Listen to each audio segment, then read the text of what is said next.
Okay, hello everybody. Scarlett here from Capdesk.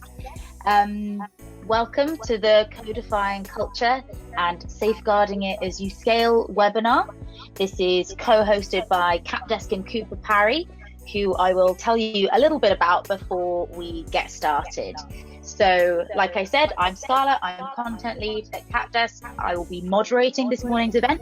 This is a panel discussion with 4 subject matter experts as our guest speakers. Cooper Parry, who we're co-hosting this webinar with, is one of the fastest growing firms of accountants and business advisors in the UK. They don't look, sound or act like your typical accountants, and their work to make culture an ever-present, ever-evolving part of their journey has secured them 8th place in the Sunday Times Best Companies to Work For list in 2020. Their award-winning teams support like-minded entrepreneurial businesses across the UK and internationally, covering the whole spectrum of audit, tax, R&D, wealth management, tech and high growth, and corporate finance. Capdesk is an equity management solution that helps hundreds of Europe's fastest growing startups and scale-ups digitize their company ownership. Among many other things, we help companies make employee share schemes easy to set up, roll out, and maintain, so that equity can be used to motivate employees and align them around a company's purpose and mission. Our customers include Gusto, Secret Escapes, Billy, and Voy, all of whom use our platform to unlock the full potential of their equity. Okay, so with that out of the way, we can kind of launch into the main bread and butter of the session. We are just waiting for one more of our panelists of 4 speakers, but the format of the next hour is that we'll be doing a deep dive into company culture, best practices and pitfalls, in particular as they relate to this startup to scale up period of a company.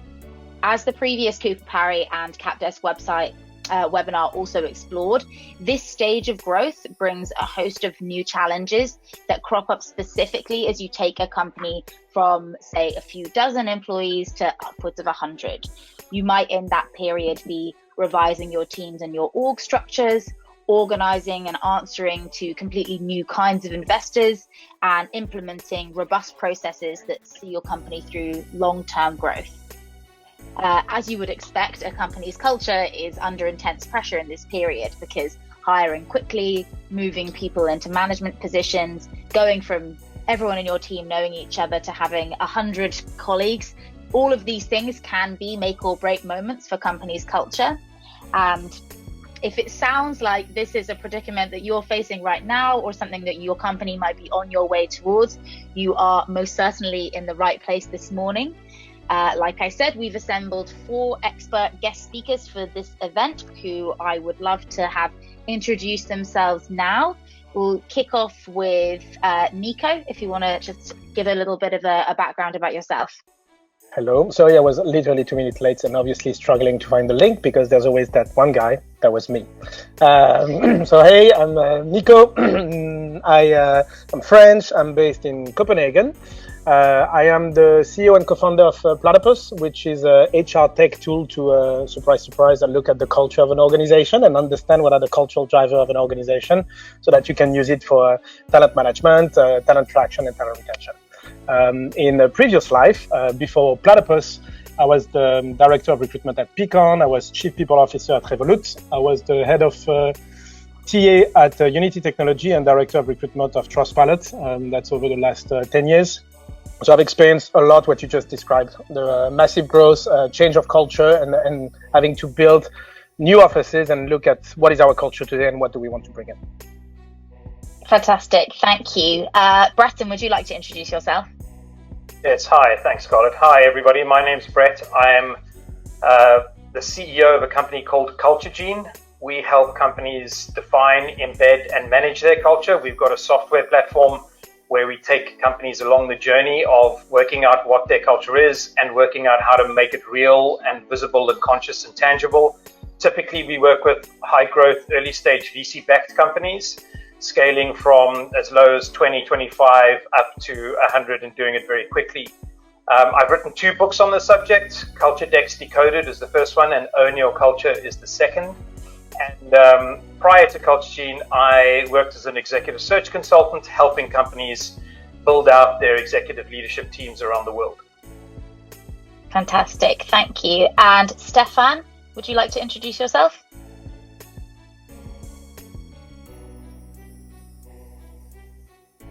Oh, Stefan's having some technical issues. Well, I will introduce Stefan on his behalf then while he gets his mic set up and working.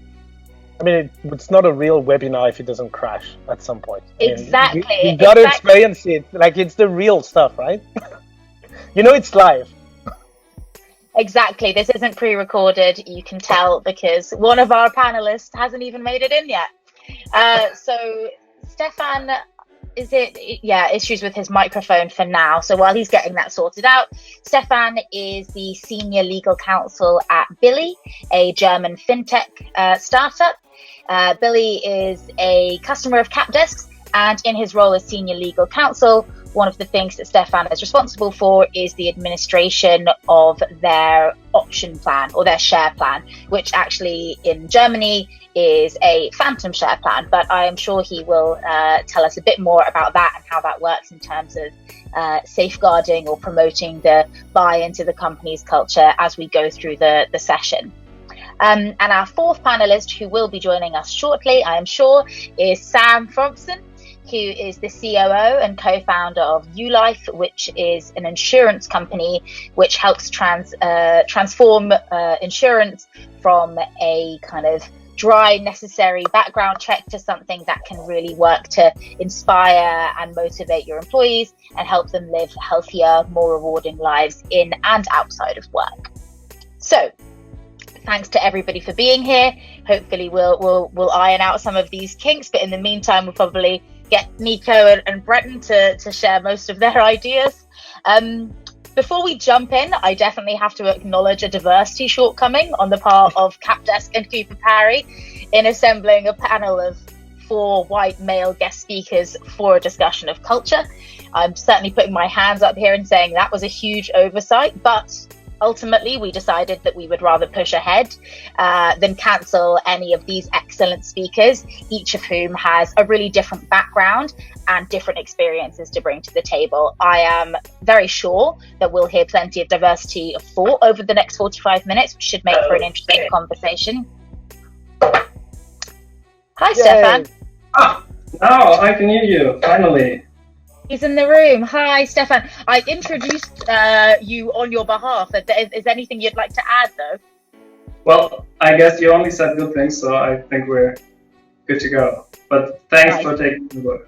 Sorry for this. No worries. No problem at all. You're with us now. That's what matters.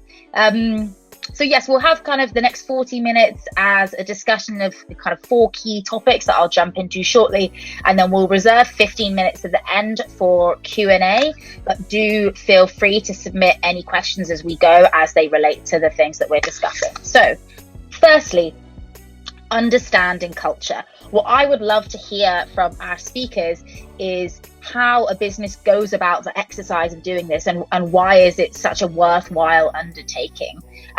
Maybe Nico, you could touch on this first.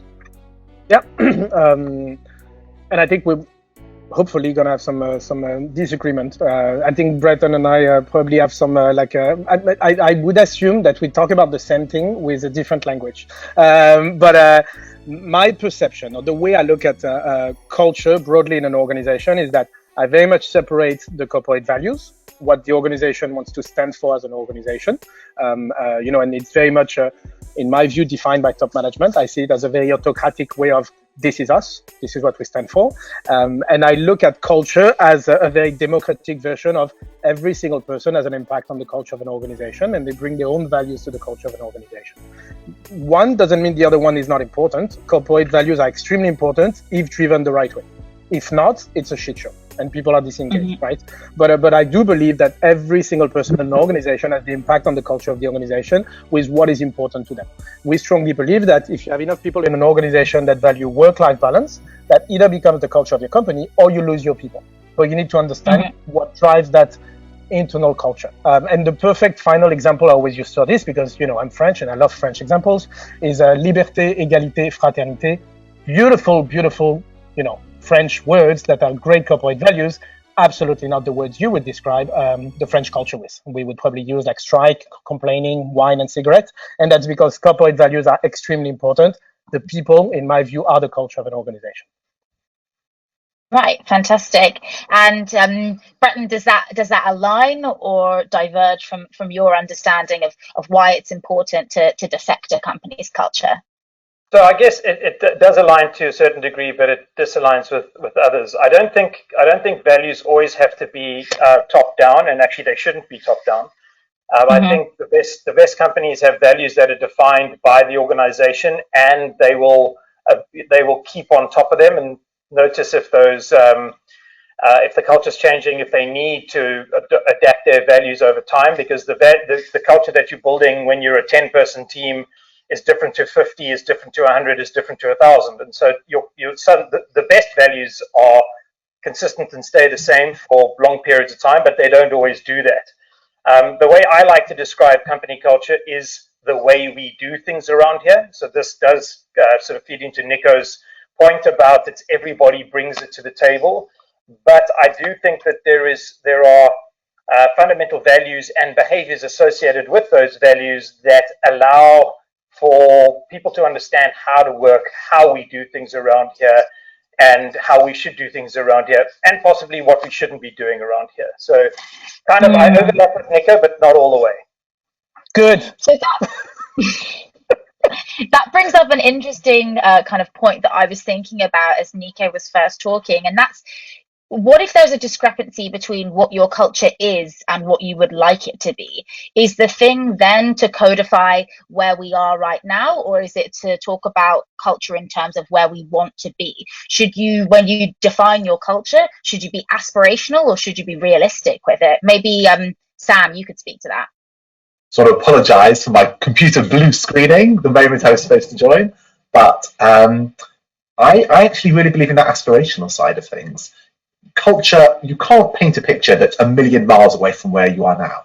But if codifying culture is purely about looking around the room and saying, well, what's everyone up to? How do people conduct themselves on a daily basis? That's great. But as a leadership of the business, it's your job to set the tone and to say, what is the North Star that we're aiming for? What are we supposed to be living up to? And just as we wouldn't set business strategy on the basis of, well, what's everyone doing on a daily basis and kind of muddling along like that, you take the time out and you really think, well, what do we want to achieve? How are we going to make a massive impact to a big industry and make a big difference? And if you just were to tackle that on the basis of, what are our engineers working on today, you wouldn't get to your end goal. I feel very strongly the same applies to culture and to values, that there needs to be something deeply aspirational and inspirational about the way that we set those for our businesses. Yeah, I disagree. So I think that a good set of values consists of both current values, in other words, the things we do well now and the things we want to continue to do well, and stretch and aspirational values. And I think what often happens is the leadership team set these aspirational values, which mean nothing to the people on the ground or the people doing, really in the teams, because they're just aspirational, and they know they really, it's what the leadership wishes the company operated like versus what the company actually operates like. And this is one of the reasons why cross purposes here, Breton, because I feel like if it's a good business and you've got good leadership, that's the whole job of the leadership, is to say, this is where we're going, this is what we can achieve. And clearly you need to be aligned, and you need to have a team that's aligned with the leadership. And if you've got a disconnect between the leadership and the team, and people don't feel that there's trust, that there's a good basis of understanding, that people are, that there's faith in the leadership, that will obviously cause a myriad of problems. But I don't know, I can't help but strongly disagree with you on that one, that the leadership should be seeking to drive things forward and to create I think that you should drive things forward with a vision, and with the vision and mission. This is where we're going. But actually, the values are how we do that. So how we do what we do right now, and how we should aspire to do those better. So I would. I think yes. There is one thing that there is one thing where Sam is completely right. Is that okay? It's driven by top management systematically, and it will, and it's very much driven on what they believe is the culture or what they want the culture to be. I'm with you on with Sam on this one. I'm with you with Breton on like people as well feel their own thing and will drive their own thing. So that's why you have a disalignment. What we need to look as well is that culture is not the same everywhere in the organization, and the bigger you become, the more you have subcultures. And so when you say like top management leadership is driving it, yeah. But if I'm like working at IBM and an like individual contributor in Bangalore, what do I feel about the culture from my leadership? Well, that's completely different. I've come across quite a good example on how things work or shouldn't work, because I believe as a management you need to set the North Star in terms of the business goal and the cultural goal. And I've been working with another company, and they wanted to set some new company goals, and the leadership team, well, I guess they didn't have a final idea of what they want to do and what they want to achieve, so they tried to ask everyone. They asked everyone in the company. They gave everyone the chance to speak up and held various meetings everywhere. It took heaps of time and large amounts of money, and in the end, they came up with phrases like "we want to respect each other" or "we are curious." So you couldn't see what makes this company special compared to other companies. So when I compare to my work here at Billy, the leadership team has a clear view on where they want to go and what they want to achieve and how they want to achieve it, and they communicate it within the company every time. So whenever we have a meeting, they tell us, okay, this is our goal. These are our values. We want to do this. We are reshaping maybe this. We are doing this and that. But everybody in the company always knows what's our mission here and what do we do to each other and how do we want to work together to reach our goals. That sounds like fantastic practice from my perspective, and I really resonate with that. I've been in an experience where it was, vision by democracy, and it's a train wreck. It doesn't work because you can't come up with incisive things that set you apart. If you go on a democratic basis, it all ends up coming down to the platitudes that sit at the heart of multinational grab corporate strategy, and you don't end up changing anything. You don't end up creating something that's truly different. So I think that's a lovely articulation of that, Stefan. So yeah, I think we're going a little bit around in circles, whether we're talking about vision or values. And if you're talking about a leadership team that is really has their values well defined and has had this in place maybe from the start, etc., etc. So I often my clients, the clients I work with. Often cases there are values that have been defined that actually if you really look at it, it's nonsense, it's bullshit. And actually if you go through a process of understanding what the current values are, the negative and the positive elements of the behaviors around those, and then the aspirational, you can see that actually if you combine the two together, you get a much better foundation for that particular company. Mm.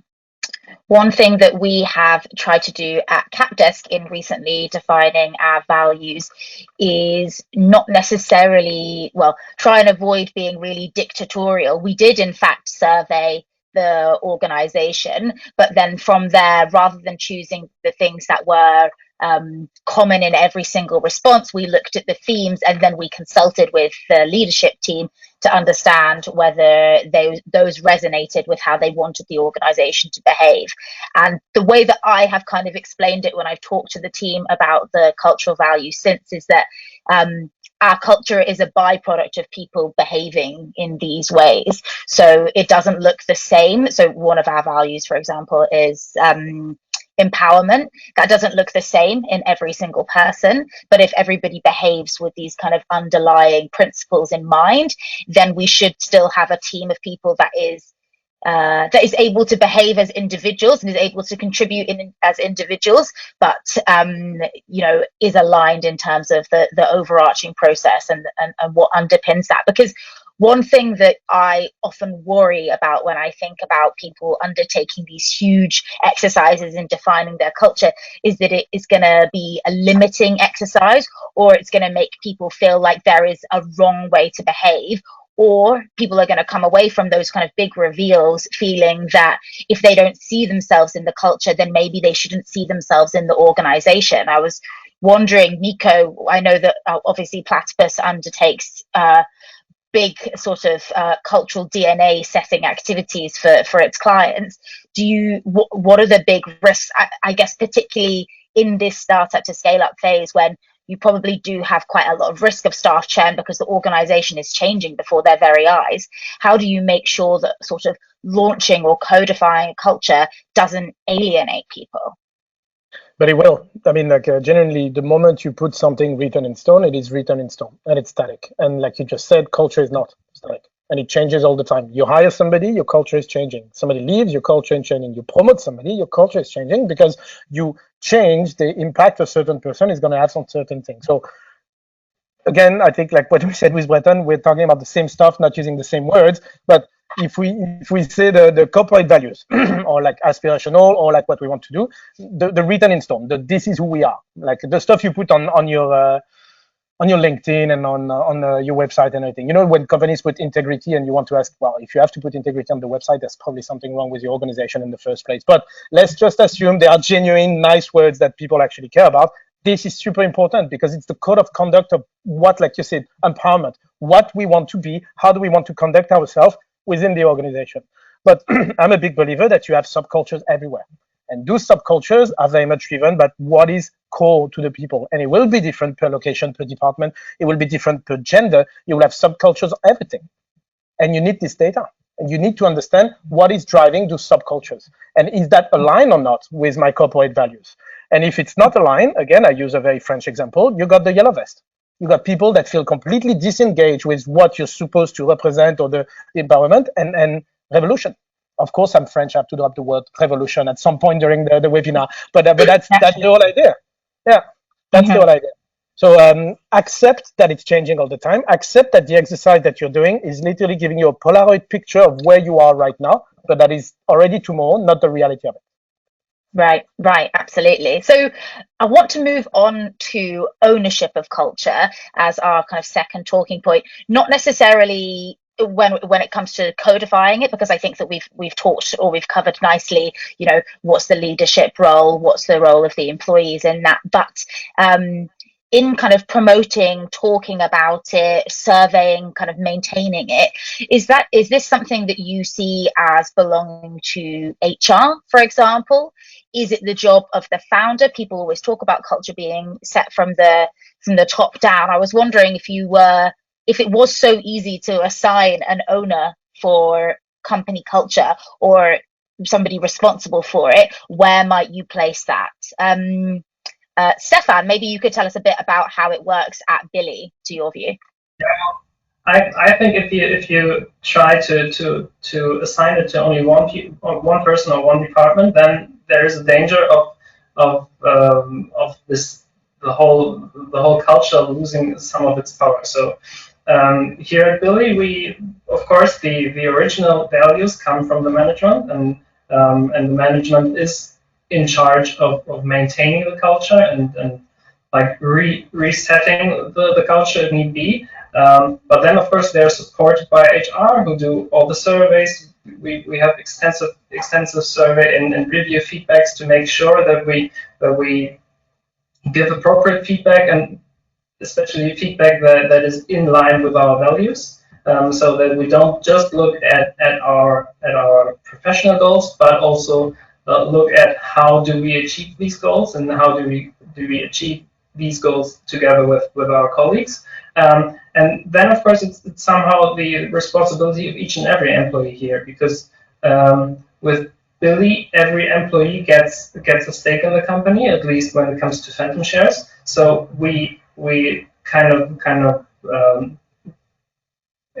ask for some sense of ownership here. So if we had an employee who was just sitting there and was saying, okay, I'm minding my own business and I'm doing my job as my team lead tells me to, then this person would probably be in the wrong place, because we want people to get involved. We want people to communicate and to actually drive for making this company better. Sam, maybe you could talk a little bit about the way that you guys approach the awarding of equity, because I got a preview of this last week and I found it really kind of fascinating. No, I really appreciate what Stefan said about everyone having an ownership stake in the business and that being part of what drives that responsibility of shared culture. At ULife, we take it very, very seriously. We believe that when we say we're on a journey building this business together, changing an industry together, it's not just something that we pay lip service to. And we actually make quite a big ceremony around the awarding of options to new joiners. After people have passed their probation, we sit down, all of the founders of the business sit down with that individual round the table, or a virtual table in the current environment, and we send out previously I did it with like a proper leather folder with like a nicely printed options deed that we signed with a proper pen, and I explained the importance of it, explained what it meant, explained the financial upside that would be the byproduct of us achieving our mission as a business. Make it very clear that the financials should never be the end goal, but it will be a byproduct of achieving our mission and achieving the success that we seek to on behalf of our customers and changing the industry. And so we really make a big deal out of it, and that I really think speaks to your point about culture not just being located in one team. One team can be responsible for the data part of it, or one team can be responsible for facilitating events that play into it, but it has to, I fully subscribe to the view that it has to come from the top, in that you have to model it. And if you want people to be vulnerable and be open, and at ULife, we split our cultural values into the principles of love, being, you. And under being, it's about being vulnerable, being open. And you can't expect anyone else to be vulnerable if you don't say, put your hand up at the beginning of meetings, say, I don't know the answer. I'm not sure. I need your help. I need people to fill my deficiencies and work alongside me. And if you don't model it as a whatever you believe the cultural values of your business to be, if the leadership team aren't modeling it and living, breathing, and singing, banging the drum day in, day out about it, it will dissipate very quickly. Right, and I was wondering, because I know that you're a community rabbi in your time outside of ULife, how maybe those two experiences have played into each other or into your kind of understanding of how a culture is fostered. I don't normally talk about this in a professional context, but thanks for asking the question. As well as running ULife, which is an insurance business focused on improving people's lives, I am also, like as you said, a community rabbi in a community in North London, and that the culture that creating a community is common to both, right? So a successful business has to be a well-functioning community. You have to have people have a sense of belonging, a reason why they want to come to work every day. And look, albeit in work it's a little bit easy because you're paying them to come there, whereas in a synagogue, in a community, you're not paying people to turn up.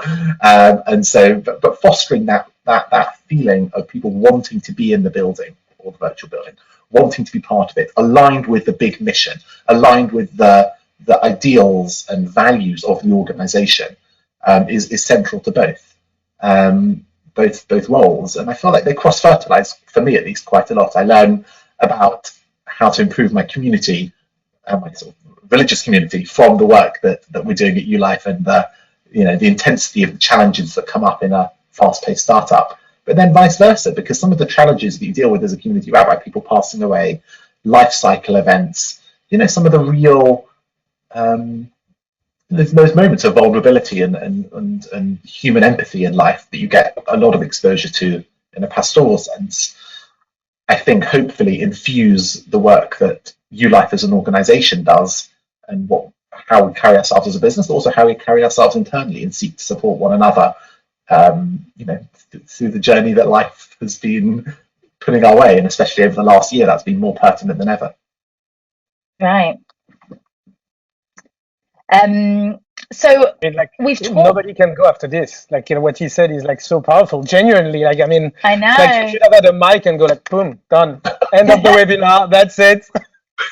Rabbis don't normally get to do mic drop. Exactly. I love the opportunity. Rabbis tend not to get that kind of thing.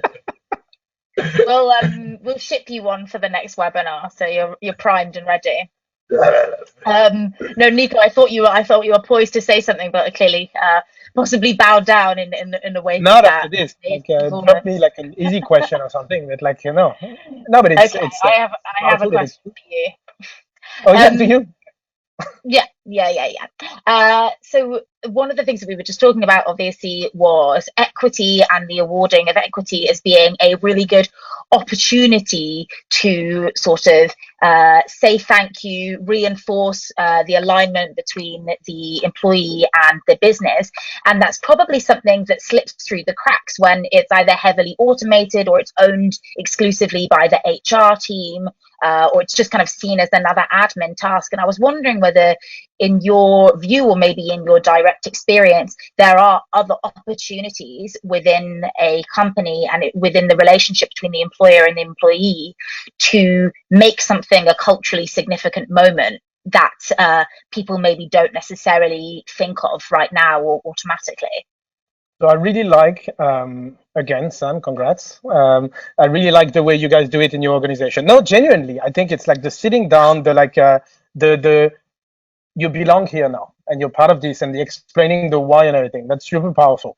We don't do it like this, and I might have to change now. So thanks for this. I hope no one at Platypus is looking at this right now. In my experience, it's not what I've experienced when I was given shares at Unity or at Revolut. At any kind of the startups I've worked at, I think too often it's seen, perceived, and experienced as it's just part of the salary. That's it. It means nothing more than, it's just like a financial bonus that might pay in or might pay out. That's it. And sadly, because I take the example of Unity with me. When I got my shares at Unity, it was the first time I had like shares in an organization, and I was like, okay, that's cool. I mean, you have this feeling of like you're special. Everyone is special because everyone has shares, but you're special. You belong here, and you want to be part of this, right? And I think what Sam said is completely right. We need to make a big deal out of this because not every organization does it. And let's be honest as well. I think you need to be genuine around the fact that it might pay out, but it might not pay out. You're taking a risk with us. We're in the boat, and we want you in the boat. And there's obviously more you can do with the giving of shares. More tools around engagement, happiness, satisfaction, and certainly more work to be done on the explanation of what it means to have shares. I had no fucking idea what it was until Unity did the IPO 6 months ago, and I'm obviously very, very happy of what it is and what it means. But at the time, I had no idea whatsoever, and I was like, okay, cool, maybe it pays off. So yeah, a lot of work needs to be done, and obviously not trying to throw flowers at Capdesk, but genuinely a great space to be in to help employees understand an organization being better at sharing it. Yes.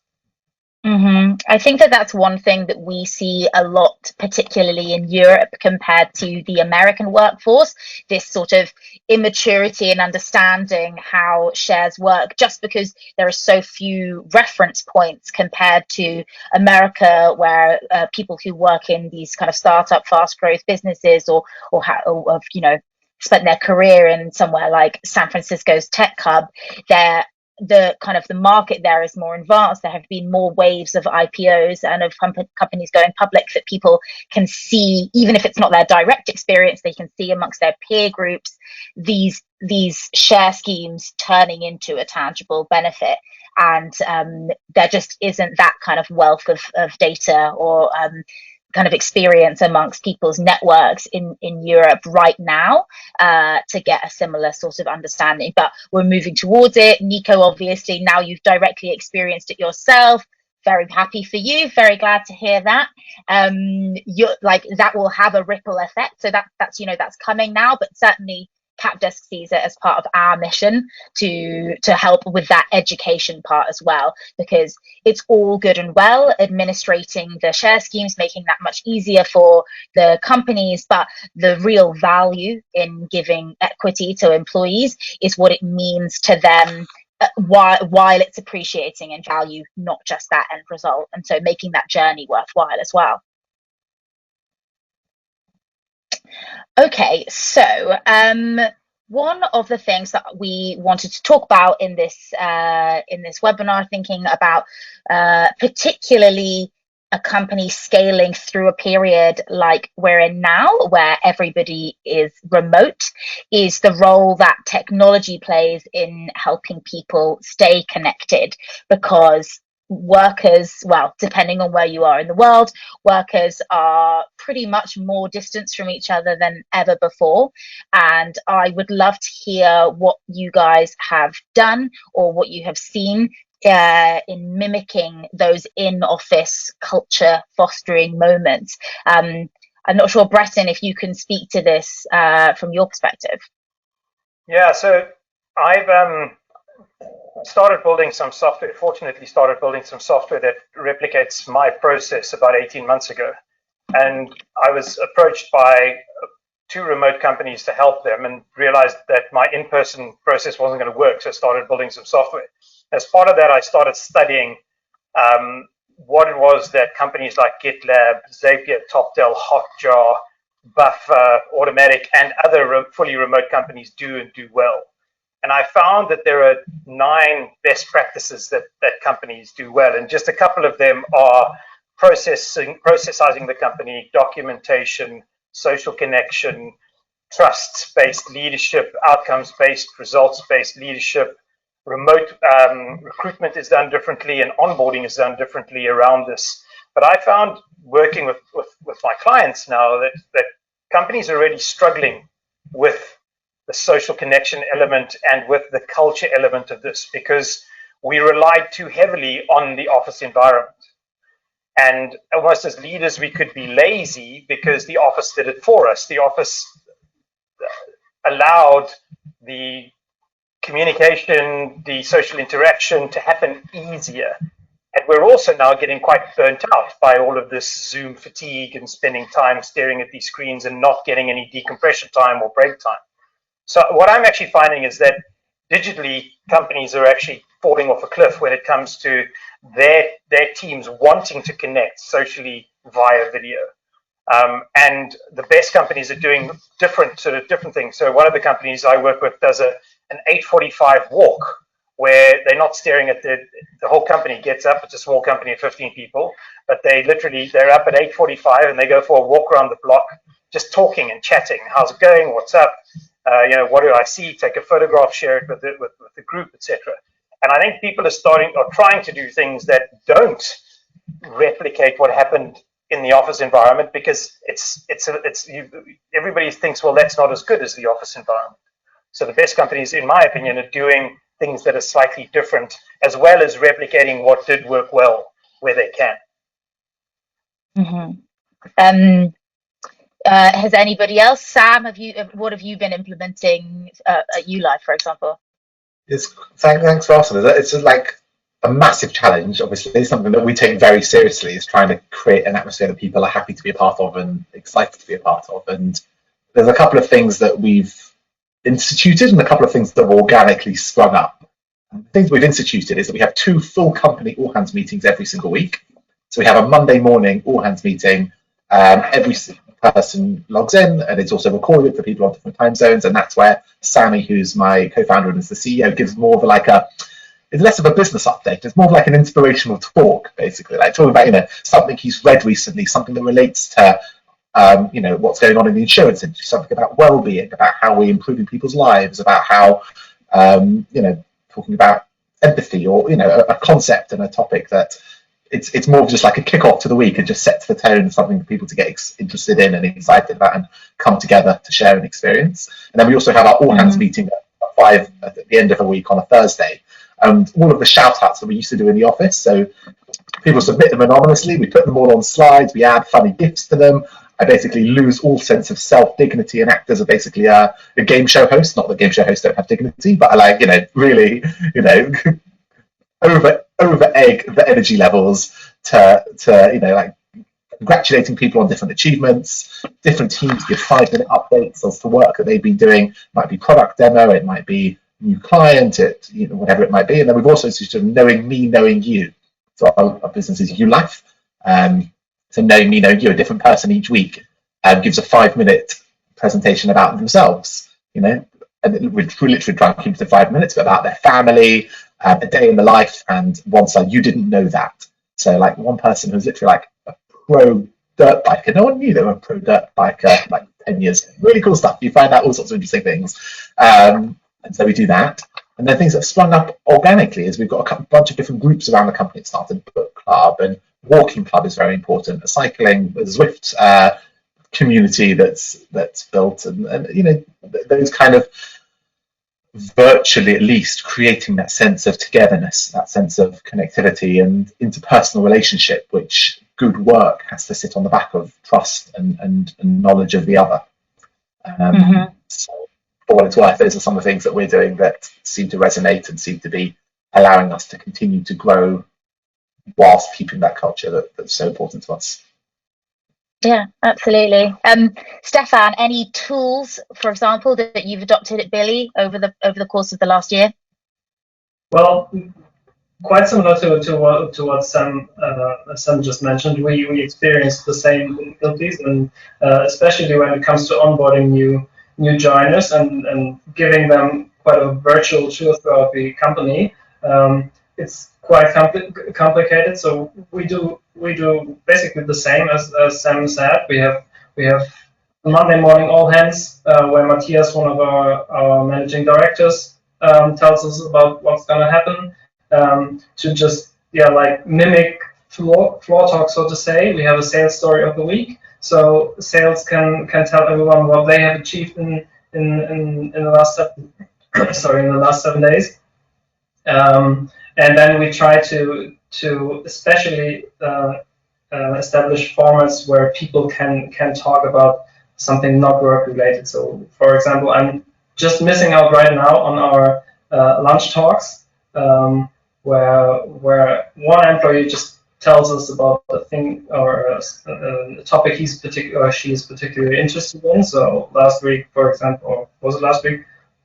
Maybe it was 2 weeks ago, but anyway, Pablo, a colleague from HR, told us about the situation growing up in Argentina during the crisis in 2001. Then we had a sourdough baking session. We're soon about to have some banana bread competition, stuff like that. And then we're trying to move our company events into the virtual world as well. So we'll have a digital offsite coming next week, where we split in different groups, different, so to say, escape rooms, where we have some beer tasting, some fine dining, some pub quiz and stuff like that. And our management encourages people to communicate to each other using our tools, using Zoom, using Slack, using whatever. So to have like just some coffee chat dates, and to get involved.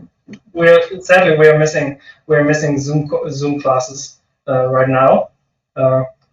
Let's hope we'll introduce them soon, because then I would be a participant. But yeah, that's basically what we do as well. Fantastic. One thing that you touched on, which I would actually love to spend some time on as a group before we go over to questions from the audience, is onboarding, because recruiting at pace is a huge challenge, is oft discussed. I know that people talk about hiring slowly and firing quickly, but when your company is in a position where you need to double headcount over the next 6 months, oftentimes hiring slowly is just not a viable option. So there are a lot of risks inherent here. So I suppose, actually, to Nico, in terms of recruiting for culture, what would you say are the biggest risks that come with recruiting people quickly, as your culture, as you say, is probably in a period of changing quite rapidly itself? I think, first of all, if you haven't done an exercise like we've all described, kind of like to define what is actually my culture, then hiring for culture is probably discrimination, because you don't know what you're looking for. That would be the first step, I would say. Anyone that has done recruitment, I've done a lot of recruitment over the last 15 years. I've experienced the lovely feeling of finding great candidates, go for an interview, the hiring manager comes out and say, wow, perfect skills, exactly what we're looking for. I just don't think it's a cultural fit. They're like, yeah, okay, That's awesome. Based on what? I mean, literally based on what? Like, there's no data. This is gut feeling, bias, whatever you want to call it, discrimination, and it's extremely frustrating, and it's usually because your perception of what the culture is of the organization, like we said with Brett, with Sam, and Stefan, if you don't have an exercise to actually tell you what is our culture, any kind of data, then when you say not a cultural fit, it's your personal bias of what you think the culture is, or what you want it to be, right? That's the first step. Second thing I would actually question of, if we know what our culture is today, is that the same culture that we want in 6 months, 12 months down the line? Is it the same culture that we need to have in 6 months, 12 months down the line when we double the size of the organization? A good question to have. What made us successful 6 months ago? Is it the same type of values and culture that we want to have that's going to make us successful 12 months when we double the size, and maybe you don't look for the same people anymore in terms of I mean, there's something I always say that's maybe not super employee friendly, but companies grow faster than people in terms of skills needed within an organization. It's just a fact. And you can decide to try to find career plan, career development plan for people, but very often you just need new skills because you're going much faster than what people develop. So without data, you're not hiring for culture or not for culture. You're just discriminating. That's the bottom line. Yeah, I think it's impossible to hire for culture fit. And actually, when leaders tell me they hire for culture fit, I ask them to actually please accurately define their culture. And then I get some waffle about values maybe and maybe their North Star, but that's not what your culture is. I think the only way to do this effectively is to hire for values fit, because your values should be a little bit more consistent and more relevant. But to go back to onboarding, one of the other things I find that the really good remote companies do is they're not primarily aiming for productivity. They're aiming for removal of anxiety. They're aiming for developing trust and building relationships. They're aiming to help new joiners understand the culture, the invisible currents. They allow the new joiner to demonstrate their strengths quickly, and they create an environment of psychological safety. And doing all of those things then creates the productivity. And I think this is, trying to get somebody productive without removing the anxiety, building the trust, especially in a remote or hybrid environment, is not necessarily the right way to approach it. I agree 100%, and I very much agree. Yeah, sorry, I very much agree. One thing, you don't do hire for culture fit because you don't fit in something that's not static. It's as simple as this. Your culture is not static. You don't fit on something that's not static. I'm with you 100%, Brett. You look for culture alignment, value alignment. What do we have in common? And where can we build a relationship upon? That's it. A slight contrarian point on this. Yay! When, at least in my own experience, when someone tells me, not sure it's a cultural fit, it's code for I couldn't stand working with them. And you have to be sensitive to that, because if you stack up a team with people with fantastic skills, but there isn't that interpersonal chemistry that's going to facilitate people work. You can take a group of people with decent interpersonal chemistry and turn them into a fantastic high-performing team by working on trust and working on alignment and execution together. If you've got a group of people who fundamentally rub each other up the wrong way, you're going to struggle, and you're starting from a much thornier, much trickier place than if you take people who've got that fundamental ability to get on well with each other. And at least in my code word for not a good cultural fit is that they would drive me nuts if I were to be stuck. In theory, I like what you're saying, and I agree with okay, maybe it's the flag on I can't work with this person. Unfortunately, not everyone is trained enough to detect or assess, can I work with this person or not? And you have all your bias, or you can perceive something that is said a certain way with the wrong message. That's the big I fully reject that. That's why having training on interview practice is very, very important, and I fully buy into that, and not, wouldn't step away from that. But there is something about allowing for those interpersonal characteristics and those. Then tell me I can't work with that person. Don't bullshit me on don't bullshit me this is not our culture. The English people, for sure, there's a natural tendency to talk around things sometimes, and saying not a good cultural fit is sometimes code for if I was stuck on we call it the 12-hour plane test, like the long distance journey test, and it's a bit of like it's in some ways a joke, but also a genuinely serious. Like, I don't want to hire anyone at ULife that if I was stuck on a 12-hour plane journey with them, I would be upset. Like, oh my God, what am I going to do on it? Like, anyone who's, if we were stuck together for 12 hours sitting next to each other on a plane, it would be, wouldn't be an absolute, death sentence to do so. And I think also within the team, for each person to feel like they could they may not have the opportunity to, because they may not be working closely together, but there's at least the potential that they could get along and have a productive working and interpersonal relationship with any other member of the team. You're risking an elitist way of only similar people working together. That's all I'm saying. Repeat that. So I think you made a really good point. I didn't quite. You're risking the elitist of only finding people that can work together and not creating any kind of diversity of thoughts or diversity of working. It's just you're building basically a eugenicism of culture. This is who we are. We function like this, and we don't. I would counter that. And I think if you look at some of the people who get on best in our business, they're people with drastic diversity of background, perspective. But a lot of ways of working. And also ways of working. No. Okay. You can work well with someone who works in a very, like me and my co-founder are diametrically opposing personalities in every sense. And if you looked at our educational background, if you looked at our family background, if you looked at our, ways that we conduct ourselves throughout the day, you would think, like, how the hell do these people run a business together? And that diversity actually is what makes our relationship very, very strong. And so I would counter it to that. I think it's homogenizing. Yeah. Like it's not because you're similar. It's more like, and we're not looking at personality here. Like very different personalities can work great together, 100%. Yeah. But if you keep my big pain, my flag is if you don't have data, it's personal bias. That's all. That's my that's the only thing I have. It's being overly English and polite and calling it one thing when really it's another. If you say this doesn't which doesn't fit into, which is also not good, by the way, and I don't. Yeah, I fully agree that that's not good. I'm just going to jump in at this point. Yeah, as the other Brit on the panel, I can absolutely vouch for the difficulty in getting people to say that they couldn't stand someone after an interview due to traditional politeness barriers. But at this point, I think we've got 7 minutes left. I just want to make sure we've got time to have questions from our audience answered.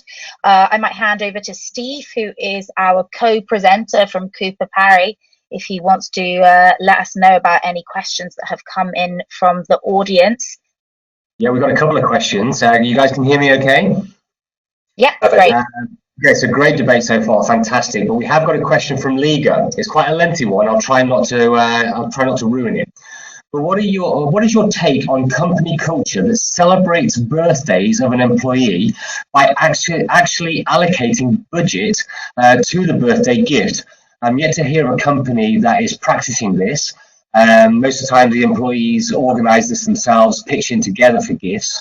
I think if companies were more involved, it could increase the sense of appreciation and loyalty.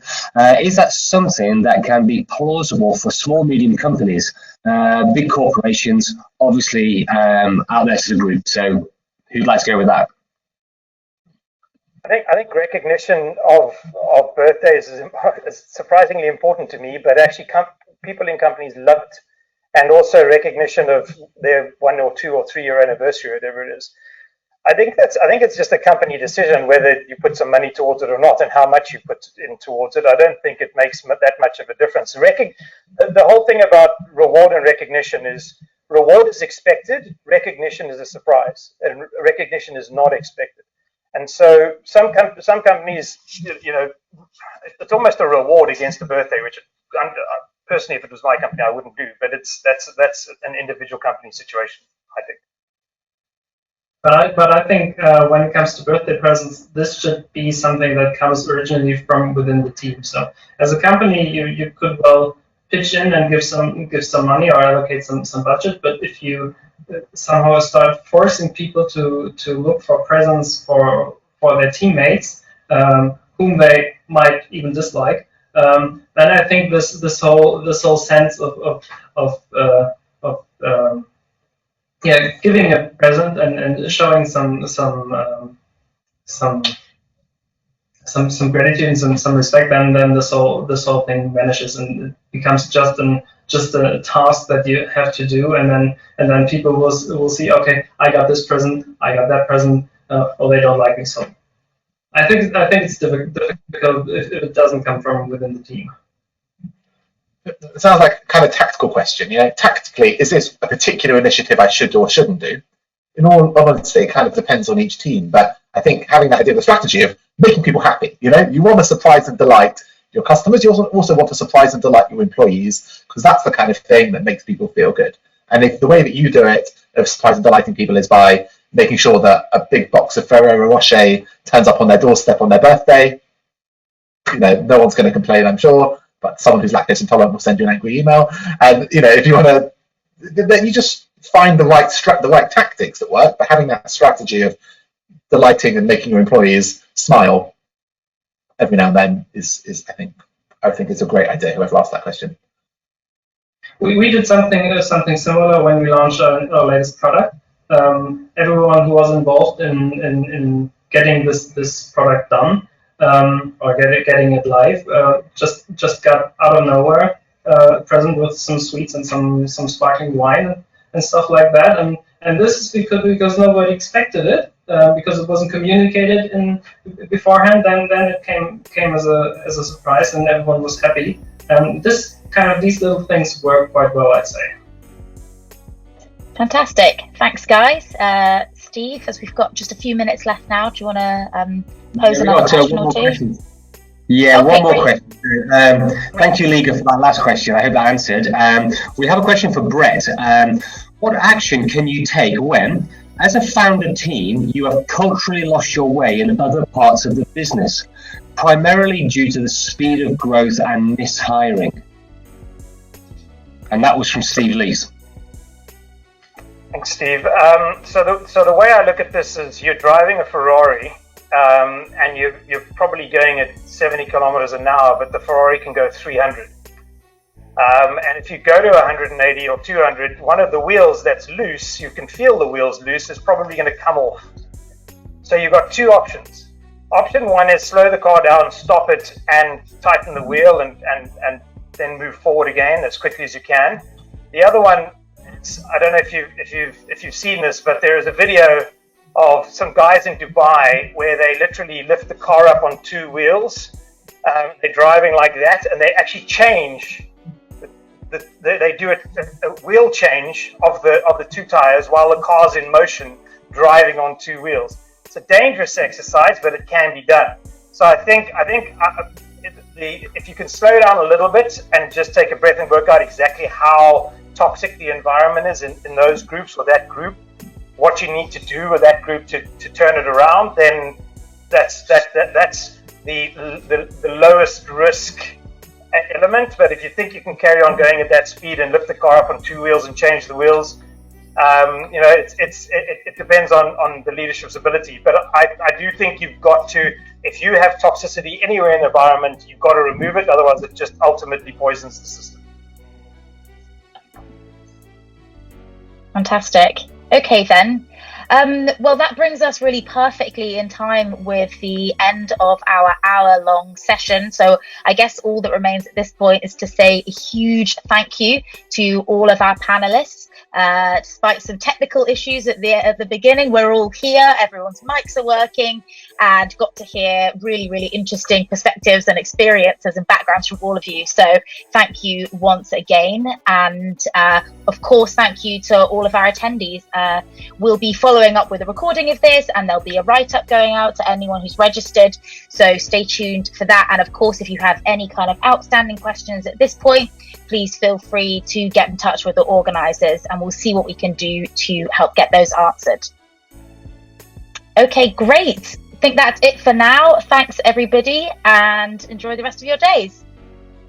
Thank you. Thank you. Bye. Thanks. Thanks, everyone.